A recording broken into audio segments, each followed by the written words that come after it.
Wabah virus corona telah menyebar dan menjangkiti di banyak negara, tak terkecuali di Indonesia. Ribuan orang di negeri ini telah menjadi korban atas ganasnya pandemi ini. Tak sedikit juga nyawa yang melayang karena virus ini.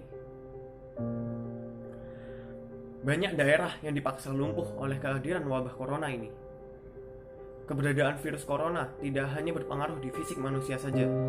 Sektor ekonomi pun seakan menjerit kehilangan keseimbangan karena digerogoti oleh wabah yang disebut COVID-19. Tak sedikit pedagang yang harus menutup usahanya karena sepinya pelanggan. Banyak pula tenaga kerja yang dirumahkan karena perusahaan yang sudah tidak kuat menanggung gaji mereka. Usaha mikro kecil menengah juga banyak yang dengan berat hati harus menggulung tikar. Ya, semua hanya karena suatu makhluk kecil yang seakan ia lemah. Namun dengan nyata bisa kita rasakan keganasannya. Tak hanya sampai di situ, sosial masyarakat Indonesia juga berubah. Orang-orang menjadi sangat waspada dengan wabah yang satu ini. Namun, waspada itu seakan sangat berlebihan. Tak sedikit kita mendengar bahwa banyak pasien ataupun ODP maupun PDP banyak yang dikucilkan.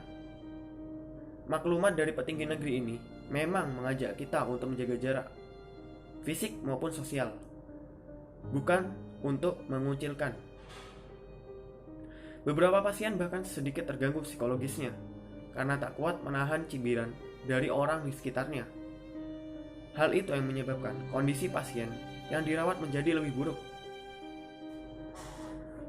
Jangankan orang yang masih hidup, bahkan mayat pun masih diperlakukan layaknya bom waktu, yang bahkan untuk mengantarkan ke tempat peristirahatan terakhirnya masih harus melewati beberapa rintangan, cibiran, makian, blokade, bahkan sampai pelemparan sering mewarnai ketika mayat akan dikuburkan.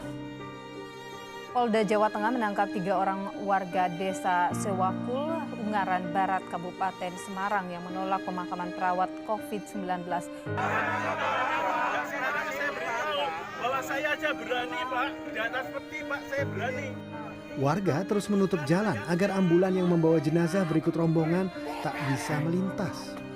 Warga bahkan sempat melempar ambulans dan memaksanya berbalik arah.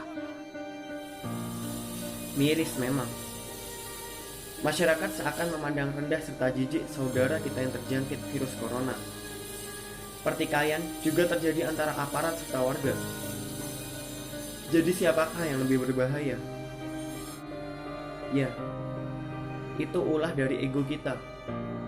Itu adalah musuh kita sesungguhnya. Di mana rasa empati kalian? Di mana hati nurani kalian? Apakah ini perilaku dari sebuah negara yang katanya masyarakat memiliki sikap ramah tamah? Golongan atas memborong semua kebutuhan pokok yang ada, sedangkan golongan di bawah hanya melihat sambil menahan lapar. Maka dari itu, tolong dengan sangat. Mereka juga manusia. Mereka juga satu nusa, satu bangsa dengan kita. Mereka juga berhak mendapatkan perhatian dan dukungan psikologis. Jangan perlakukan mereka, baik yang masih bernyawa ataupun yang sudah terbujur kaku, seakan sesuatu yang sangat buruk. Berilah mereka semangat. Itu akan membantu mereka untuk tegar dan semangat menghadapi apa yang mereka derita. Untuk yang masih sehat, semoga Tuhan terus memberikan perlindungannya. Tetap bekerja, belajar, dan beribadah dari rumah. Hindari kerumunan dan jaga jarak. Memang, semua kebijakan itu terasa sulit untuk dilakukan. Tapi percayalah, semua itu demi kebaikan kita bersama. Dan satu pesan dari saya, waspada boleh, tapi panik jangan.